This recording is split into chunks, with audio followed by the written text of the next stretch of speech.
Hello, my Astro family. This is Lada from astrolada.com, and I'm especially delighted to give you this episode of the 2020 Astrology Marathon, which the whole Astrolada team is making as a special gift for you 2020. And today we're talking about my favorite event of 2020, actually my favorite event of the next 20 years, and that's the Saturn-Jupiter conjunction, also known as the Royal Conjunction. But I'm even more excited who is going to present it to you. It's our wonderful astrologer, evolutionary astrologer, Bryan, who's been the most successful astrologer on this channel. The first video he did got like 500 orders or something. And he even told me before we started, he said, I'm so afraid to do this video. I've just finished the previous horoscopes. Hi, Bryan.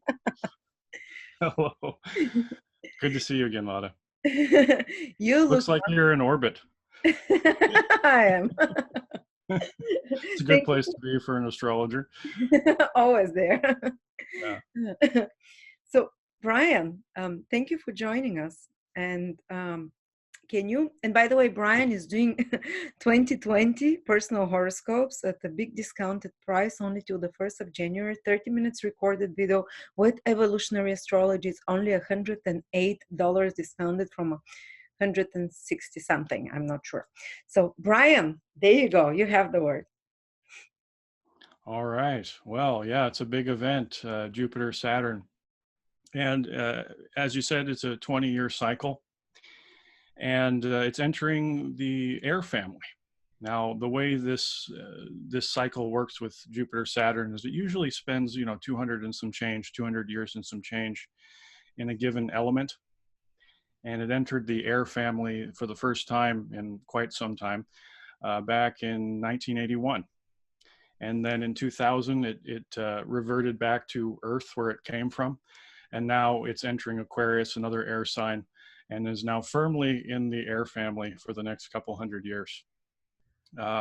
And this is interesting. It's, to me, my opinion on this is it's not really my realm of expertise in history and all that with astrology, but I see this as us being cemented into the Aquarian age. Now, there's a wide range of opinions on when the Aquarian age started or if it started. And, who knows? Did it start on, 2005, January 7th at, 3:23 a.m. in Pacific time? In other words, it's like it hits us like a wave. We have these big epochal events stretching over, thousands of years, and they're hitting us like a wave. So the way I look is just observe reality. And if we think to the early 20th century, that's kind of when I see it starting to take shape in our lives. From the Wright brothers' first flight, the Kitty Hawk, we went from the Kitty Hawk to the moon in 66 years, just a massive explosion of technology. And I think that's what the Aquarian age is primarily about. And then, now the Jupiter, Saturn entered Libra, the air family, 81. We had the internet coming about, Macintosh and IBM were formulating in the minds of geniuses, and now we're in the age of the internet, the age of information, which is that's a good word when discussing the air family because it's on the mental plane. And here we find the Jupiter, Saturn entering Aquarius, so firmly planting us in the Aquarian age. That's the way I like to look at it. But yeah, I mean, that has a positive and a negative to it, massive expansion of technology. I guess the shadow side would be getting too caught up in our heads and not in our hearts. Of course, the extreme shadow of that would be like Terminator, where the Elon Musks of the world are afraid of AI robots taking us over. My take on that's far more optimistic. I'm much more about Star Trek, less about Terminator. Yes, yeah.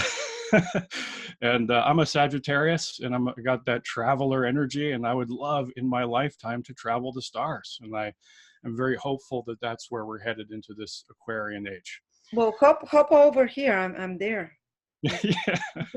Once the US UFO tech is available, and space travel becomes far more domestic, let's take a trip around Venus or whatever, that'd be fun.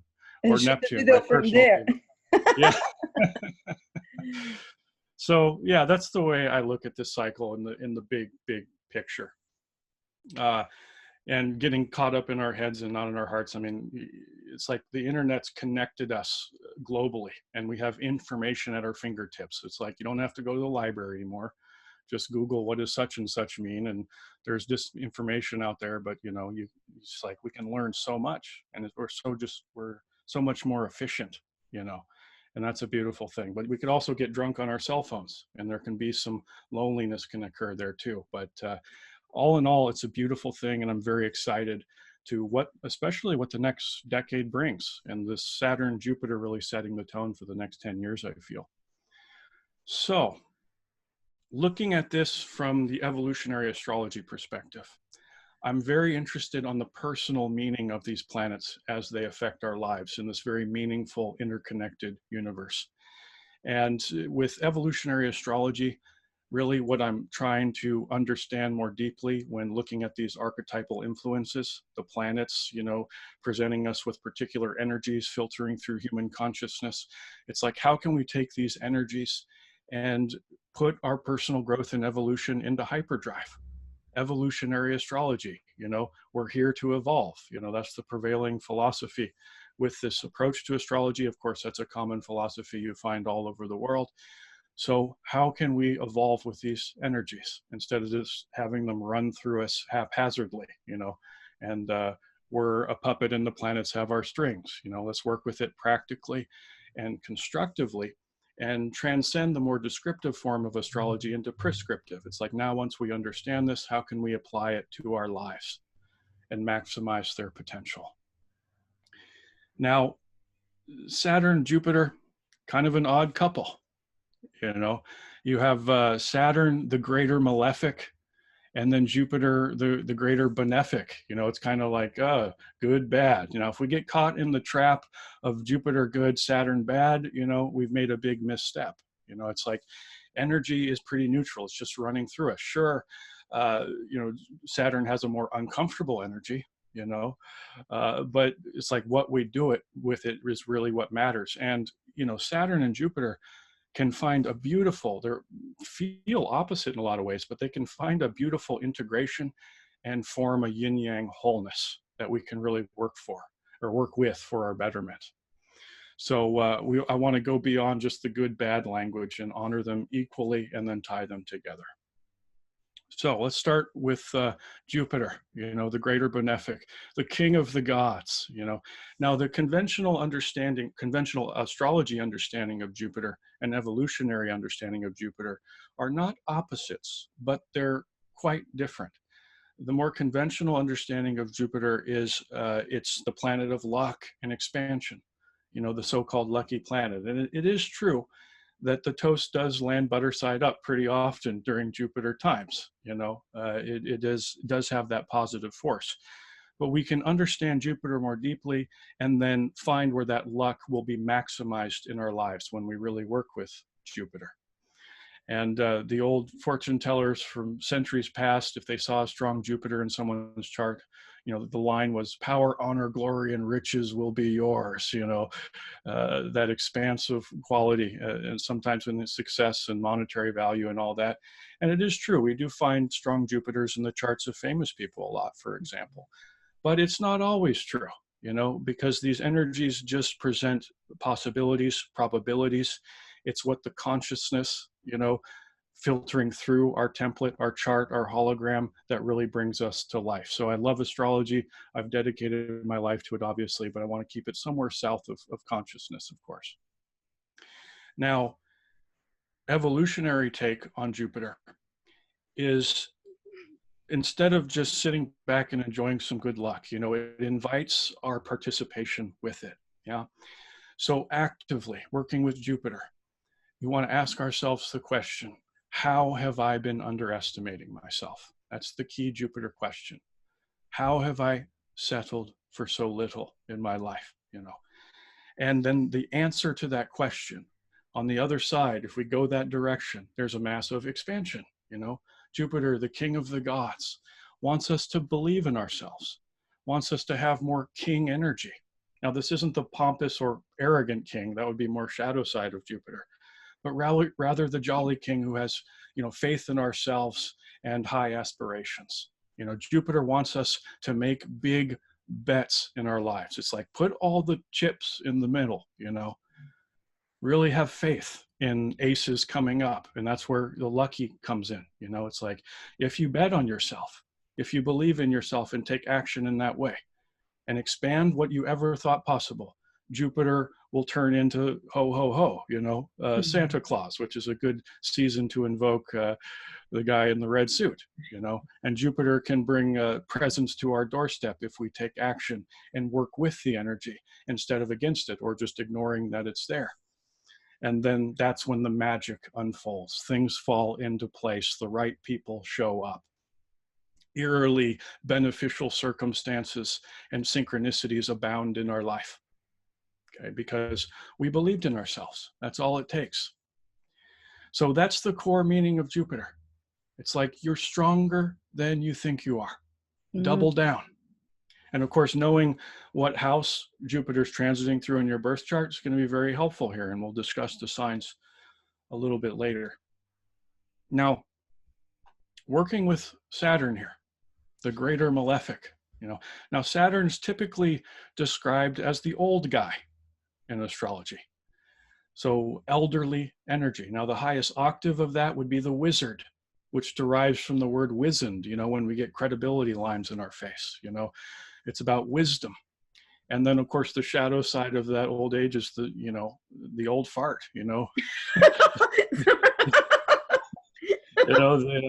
the curmudgeon, it's just like the grumpy old man energy, right? Now, Saturn isn't really about old age. It's about the next maturational step. Okay, that's the evolutionary path of working with Saturn.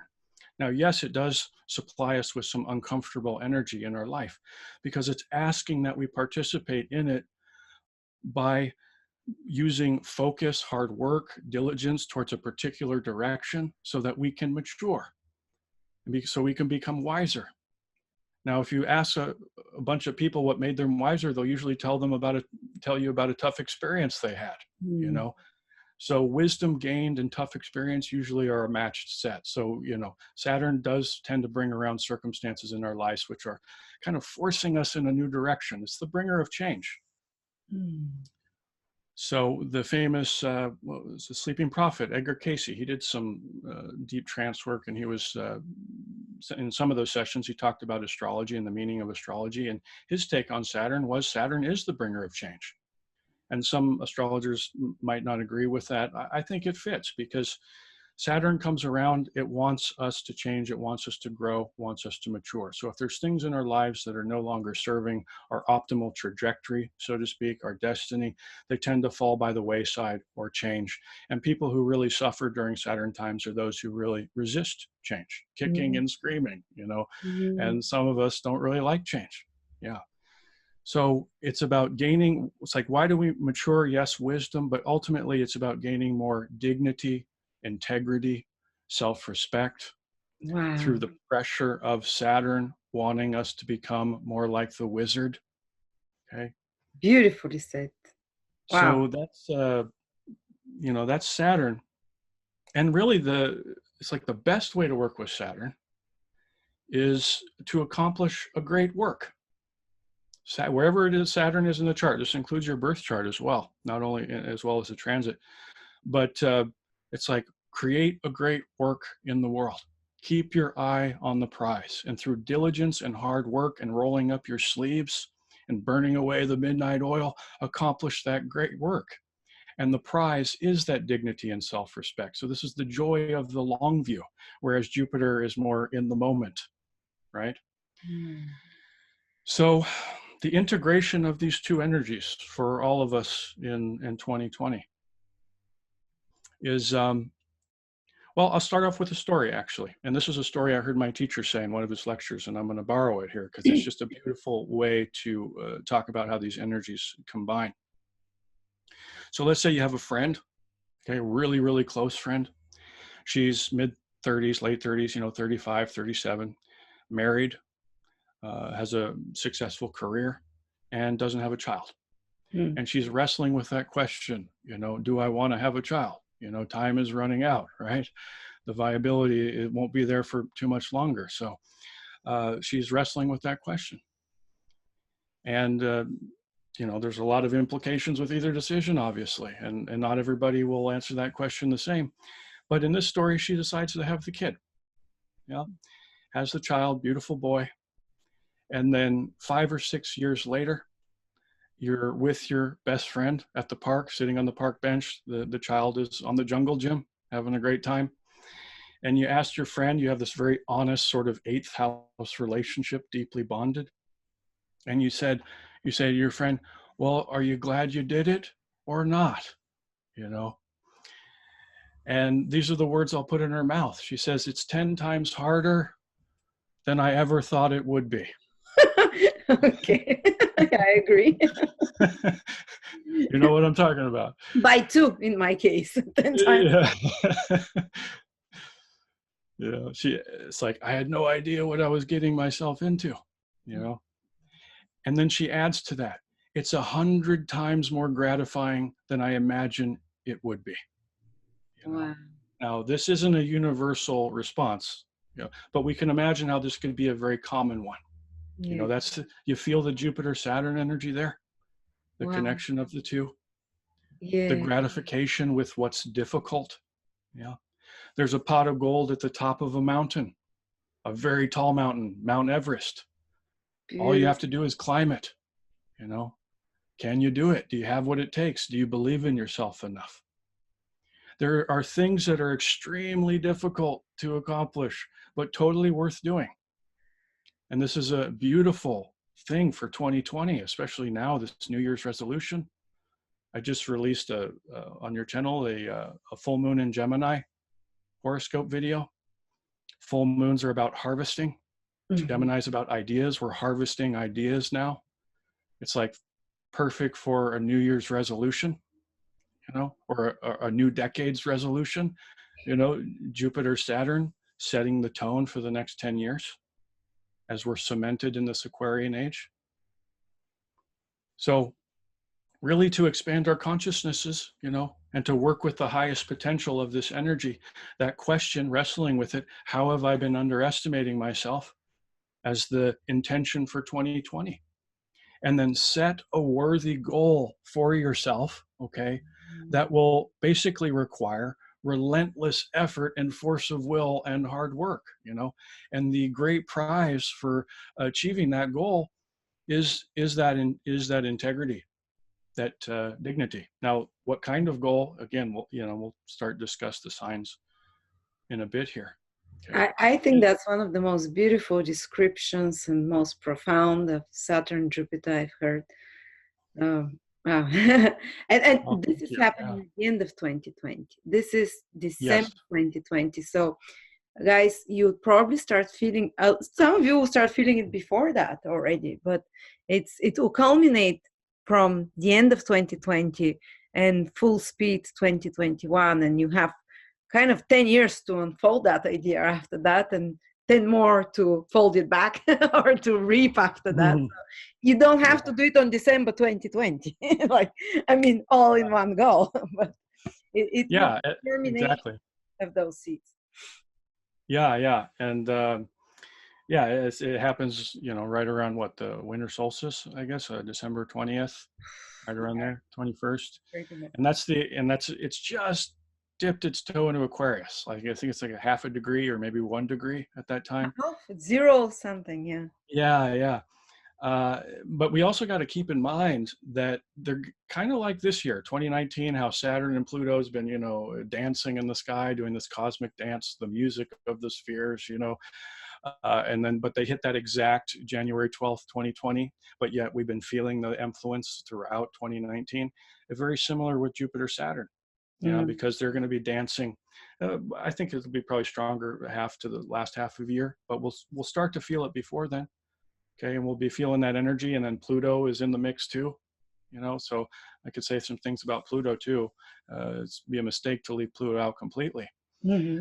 We'll be feeling the energy all year. Of course, it'll hit this apex or crescendo in December, of course. And I'll also point out that Saturn is the planet that rules Capricorn. So Saturn and Jupiter will be in Capricorn through most of 2020. And then Saturn is the more classical ruler of Aquarius as well. So Saturn is in its own sign all year, in both signs. Now, this doesn't mean it overpowers Jupiter. Jupiter's still in the mix. You can never forget about Jupiter. But Saturn's definitely, I would say, this is strengthened, is probably the more dominant one, just simply because it's in its own signs. So when thinking about the worthy goal, it's also important to say it doesn't need to be like a goal in the more traditional worldly sense, like related to money or possessions. It could just as easily be like a more spiritual goal or even a psychological one. Okay, that's why it's important to understand the house you're working with in your own personal chart. But bottom line, is if we consciously choose, with the superpower of our focused intent, utilizing the strength of our soul, of our consciousness, to consciously work with Jupiter and Saturn, that's when the magic unfolds and Jupiter's luck comes into full strength, because we're bolstered by our own strong faith in ourselves and the iron will to achieve something. And then those things fall into place, and the law of attraction is really stimulated here. I really feel it's activated, because we know in our heart of hearts what will manifest, and then having that heart-centered faith in our own abilities to bring about that reality. Yeah. Getting goosebumps here. I'm excited too. I just want to say a couple of things about Pluto, if you don't mind. Pluto, the planet of transformation. That's what it's called, the Lord of the underworld. Pluto always represents a wound and then the healing of that wound, and then we transform. So let's say there's a child born recently, Neptune in Pisces, right? And they in their birth chart, they have Neptune conjunct the moon in Pisces, and they have their sun in Libra. Okay, so fundamentally, they've come into the template they're working with in this life as they're a mystic and an artist. And and good luck in this world, Saturn says, the planet of hard knocks. But there she is, or he, whatever, sweetie, right? And she's talking to imaginary friends. Now are they imaginary? Yeah. She thinks not. Here she is spending hours of the day communing with the nature spirits that tend to the flowers in the garden. Okay. Yeah. Spending time in her room, just sitting there, letting the mind wander in the fifth dimension, right? And her parents, much different, more conservative energy. The dad has a son in Aries. He's in the military. Mom, son in Capricorn. She is a college professor teaching, whatever, technical writing. English, not creative writing. I'm just trying to set the stark polarity between parental units and the child. Mm-hmm. And they think, oh my God, this child prodigy of ours is creating this beautiful artwork at age 4. They're just amazed. They can't even comprehend how to do that because it's so different from their natures. Yeah. But then they start getting concerned because this child, start looking down the barrel of high school. She's dedicated to the arts, and they're thinking about investing in of course, they're going to invest in their child's education, wanting their child to go to Princeton. And they start discouraging the child from, the arts, much like traditional education, squandering the arts, honoring the math and the language and all that. And this kid develops some wounds around artistry, but from the pressure of parents, in this story I'm making up, right? And, this child thinks in images, not in words.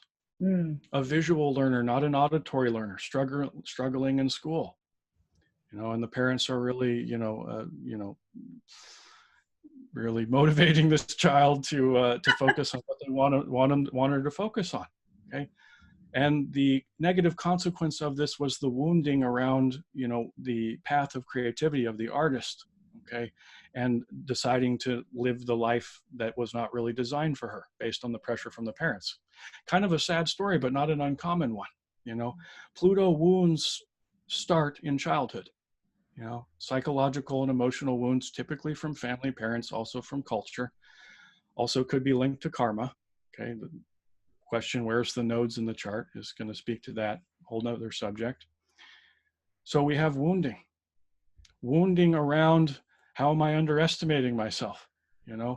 So by asking yourself that question, and Pluto in the mix is saying, through this path of hard work, the great prize of integrity, by simply believing in yourself and making a commitment that's beyond what you think possible, it's likely to be difficult with Pluto in the mix because it's going to test your own wounding. It's going to stimulate your wounding. But the Saturnian great prize of doing this and following through is transformation, is the phoenix diving into the ashes to be reborn, the healing of the wound. So the person you will become by the end of the great work in 2021 or 2022, whenever it finishes, starting, it's the key, the journey of 1,000 miles starts with a single step, Confucius, right? It's all about the single step. The prize is you'll be a different person at the end of the rainbow than you were at the beginning of the rainbow. That's Pluto. And these Saturn and Jupiter in Aquarius the rebel. Rebels think differently. They're unique. We have part of us that is our divine essence. We have part of us that's learned behavior. The process of individuation, which is very much an Aquarian process, is becoming a truer version of ourselves and shedding some of that cultural and familial glop that we've accumulated over our lifetime, just simply by, acquiring knowledge, information, the way we perceive reality that's really not in alignment with the beautiful shining light of our soul. So the process of individuation is becoming a truer version of ourselves, which is just becoming more rebel-like, unique, thinking outside the box, marching to the beat of a different drummer. So that's another prize we're looking at, because we got to tie in the sign too with Aquarius, to be more individuated and to have something to provide to this human future that's rapidly evolving, with our own unique perspectives. So that's my take on the music of the spheres.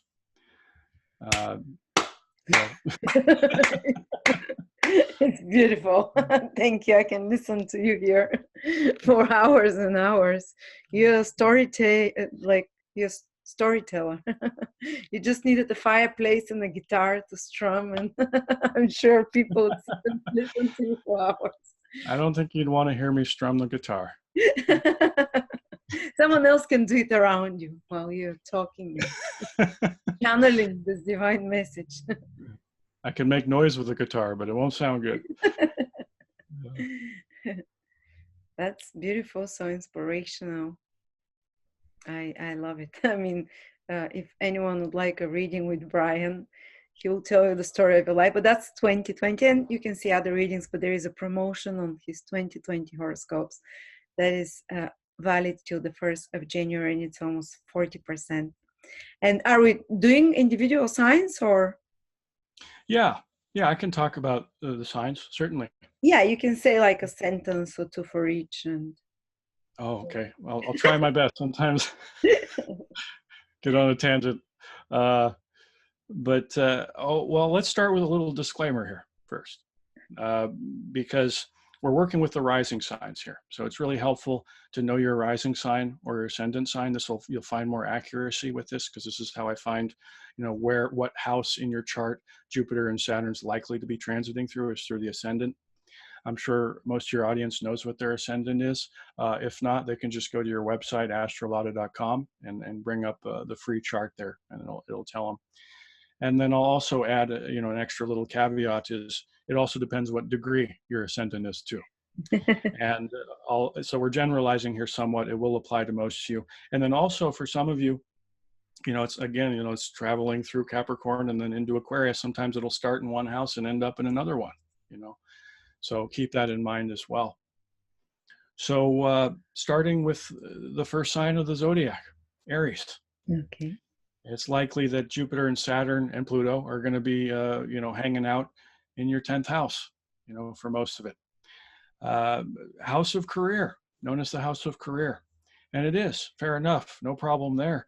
But the 10th house really begins where our personal relationships end. And that's modulated through all kinds of levels of identity that don't have anything to do with making money. It's kind of our cosmic job description. It's the hat we wear in our community. Yes, it's the house of career as well, but it's more broad than that. I like to give it the house a little more wiggle room. House of mission. What's your mission in the world? What's the gift you're to provide to your community? So Jupiter question, how have I been underestimating myself? So how have I been holding myself back in my work, in my mission, in my role in the community? Maybe I can expand my potential there. And it's likely to be hard work, because we're expanding beyond that comfort zone. So positioning ourselves to claim more in our life in that arena. And Aries is, well positioned for that. That, right? You're a warrior, action oriented. And sometimes you just need the idea. And then once you have the idea, it's like, you're off to the races, right? Mm. So we're harvesting ideas during this Gemini full moon, and then harvest the idea of, okay, let's think about this 10th house arena of my life. How am I underestimating myself? And then, take it and go, just go, go, go with the assertive warrior-like Aries. You're good at facing your fears, and oftentimes that question, how am I underestimating myself, will bring us squarely to a fear, So you're capable of giving more of a gift to your community. Now, let's see here. Taurus is going to be 9th house, so we're kind of moonwalking through the houses here.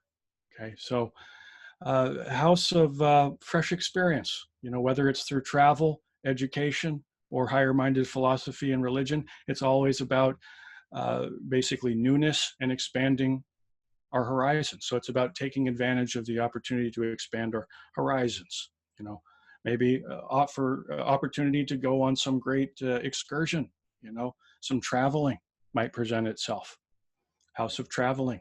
A house of long journeys over water, which is kind of outdated, but that's the reference there. Or expand your horizons educationally. Don't underestimate your right to feed your mind, to learn things you want to learn. Maybe difficult, but go for it. I remember my mom, for example, she had a bachelor degree, and in her 50s, she decided to go back to school to get her master's, and to become a therapist, to become a counselor. And that was hard work, especially at that age, and raising my brother too at the time. I don't remember, what Jupiter and Saturn were doing in her chart at that time, but that feels very resonant with this energy here. Dedicating to that utterly hard task, climbing that mountain, to gain that pot of gold, which for her was cultivating more integrity and dignity and self-sufficiency, which is a very Saturn word too, being able to be in a better position to support, my brother at the time. So it's about expansion, and that can take very different pathways with the 9th house. Now, Gemini, looking with the 8th house. 8th house has different layers of meaning. I look at it primarily as a relationship-oriented house. And it does have some overlap in meaning with the 7th house, house of marriage, which I'm about to get to. But 8th house is more about deep intimacy. It's about deep bonding and mating. Now, it does include other relationships besides life partners, but what they all have in common is the exchange of strong emotional material. This house has a strong resonance with the 8th sign of Scorpio. Okay. Now, in deep intimacy, classically, it brings out our wounding.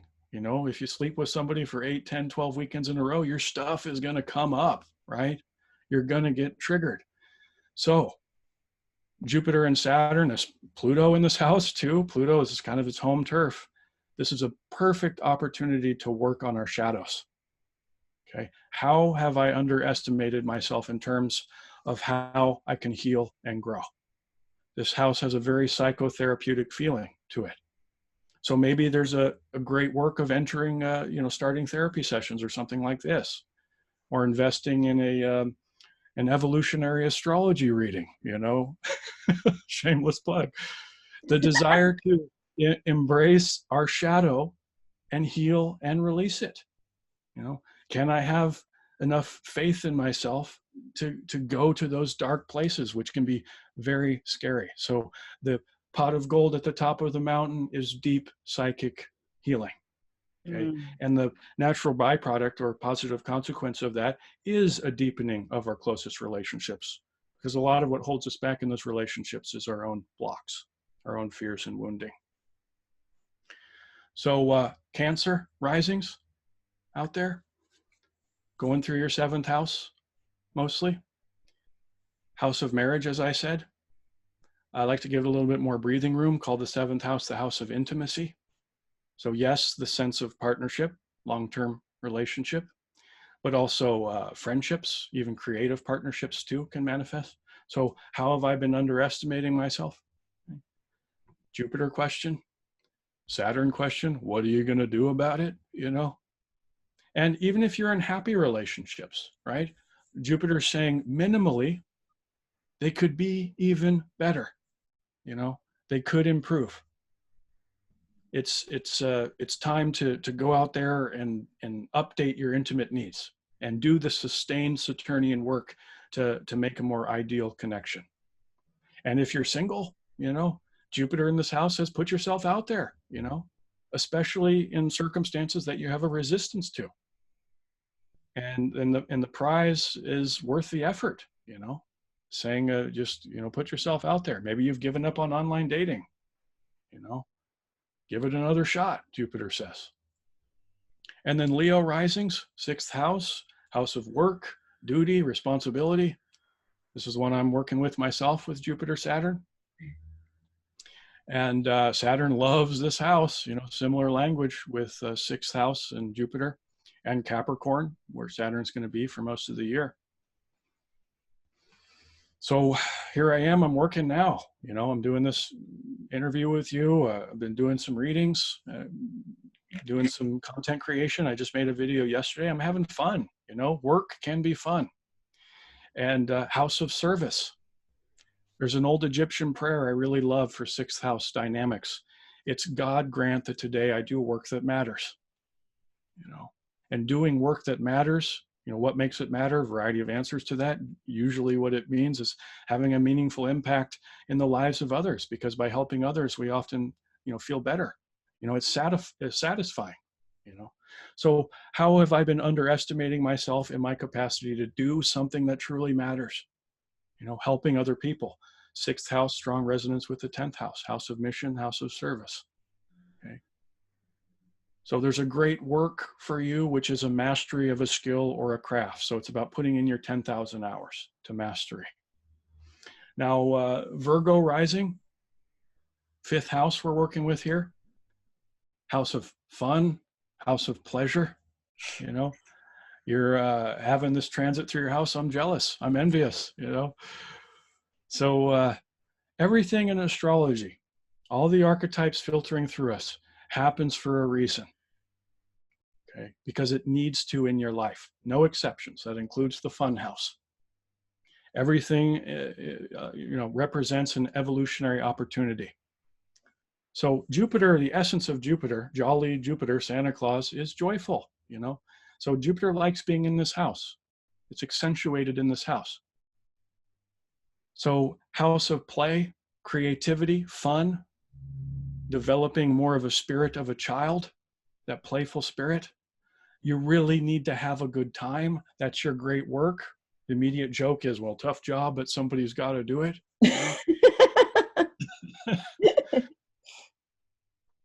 Saturn says you need the discipline. You need to discipline yourself and make yourself have a good time. The discipline of relaxation. When we're trying to carve out an existence in these monkey bodies with our first instinct of survival, it's not always easy to relax. We're trying to survive. Okay? And we have so much in our life that's just incredibly difficult, you know, and we have to endure. And too much of that in our lives, the heart starts to harden, okay? Just braced for one damn thing after another. And something more childlike shuts down in us when that happens. Jesus said, right? Wise Jesus, you must become like the child to enter the kingdom of heaven. That's a very fifth house statement. And with these planets in this house, that's your great work. Wow. To make ourselves relax and to soften isn't always an easy thing. No, yeah, especially for Virgo rising people.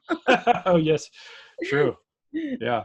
I had a heavy fifth house time a few years ago, and I have a Virgo moon, and I got my South Node in Capricorn. It's like, okay, let's do it. Wasn't natural, but hey, I think it's like they're asking you to run a marathon or something. Yeah. So where was I? Let's see, Libra. So house of home, fourth house, house of family. So the home, so it could be literally where you live. So where do you live? You can answer that in a variety of ways. You can think of it as your little house, town, city, state, country.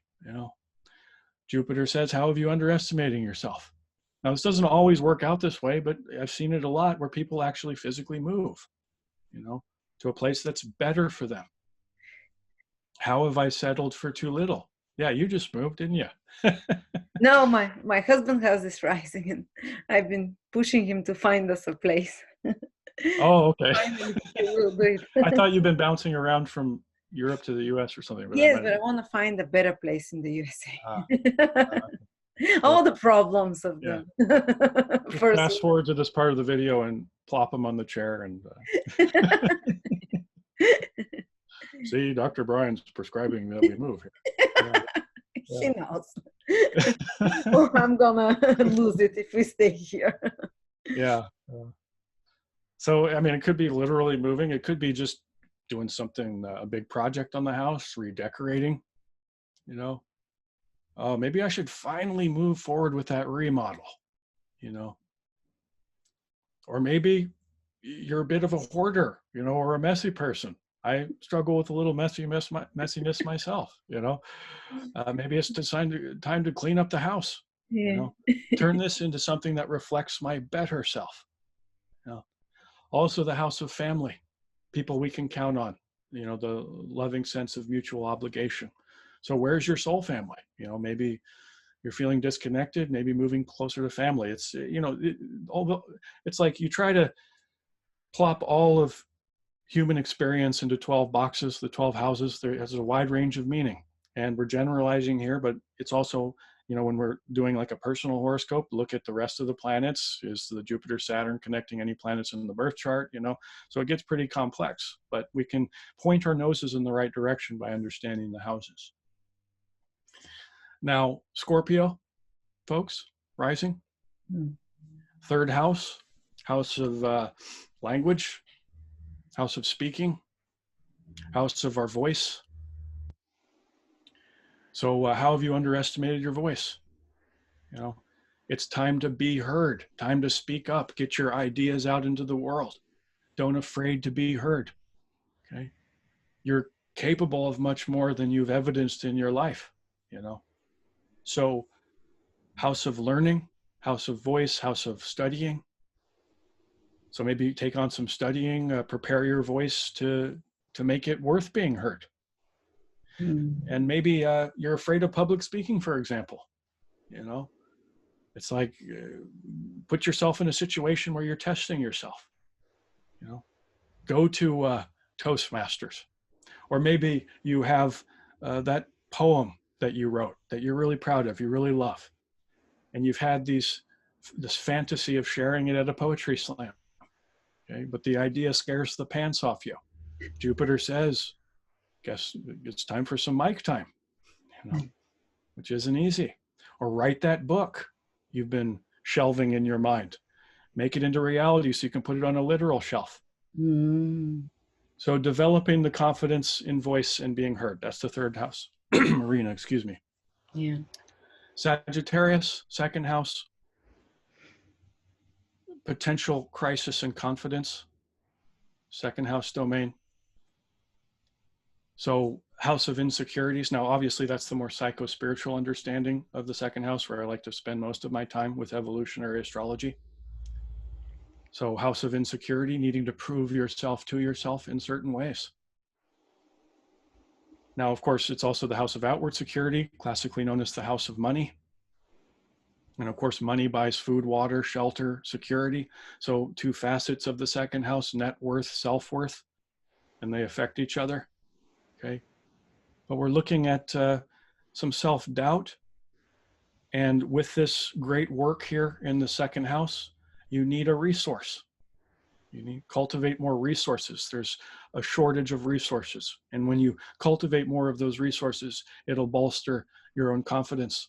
And even the act of going towards the great work will prove yourself to yourself.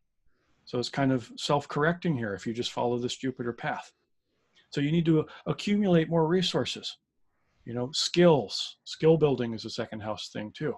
Tools, alliances, money, asking for that raise that you know you deserve. You know, I'm worth it. But Saturn says the acquisition of these skills, these resources won't be so easy. Can you follow through? Can you continue what you started when your Jupiter Saturn was traveling through your first house? You know, which is a good segue to the first house, Capricorn rising. It's traveling through your first house. This is a powerful transit, a major Jupiter, Saturn, Pluto period of your life. So everything I said about Jupiter, Saturn, Pluto, you know, brings it really into a focus for you, because the first house is the beginning of the wheel, the cycle of 12. Represents the beginning of things, okay? So first house is basically about forks in the road, okay? I call it the house of enlightened selfishness, because you're improvising a new beginning, the new cycle of experience. So it's about binding decisions. It's a time of choices. It's a time of new beginnings. And sometimes we come to a fork in the road. Half of me wants to do this, half of me wants to do that. I don't know what to do. You know, the right fork in the road is to follow, usually with Jupiter here, as Saturn too, is the more ambitious one, the bigger one. And exercise some selfishness, you know, not that you need to become blatantly selfish, but enlightened selfishness, the highest octave of the first house, is claiming decisions that you know are for your own betterment. Beautiful. And to get it right, sometimes you might be seen as selfish, you know, because Jupiter says, value your damn self. This is your life, your journey, you know, claiming a right to do something difficult that will absorb your attention, and likely it will bring your attention away from other people. And that's why it can be seen as selfish sometimes. This year is for you, you know, center stage. So take decisive action. And even if you get some resistance from other people. Aquarius, now we go back to the 12th house, house of different levels of consciousness, house of spirituality, mysticism, consciousness itself. So this suggests a massive potential opening or breakthrough in the basically the quality and the quantity of light of your soul. Sounds pretty lofty goal, you know, house of enlightenment. So climbing up the scale of consciousness is your great prize. That's the pot of gold at the top of the mountain. You have an opportunity here to grow closer to God, okay, through that expansion of consciousness. And in order to claim that breakthrough, you got to find out how you've been underestimating yourself, you know. Maybe put aside some of your worldly responsibilities and carve out a week for yourself to go to a retreat or to meditate for a week. You know, go on some journey. You need some mountaintop time, but it will require some Saturn discipline. So you need to invest the time and effort and then endure with relentless determination, okay? And do it with the spirit of confidence in yourself.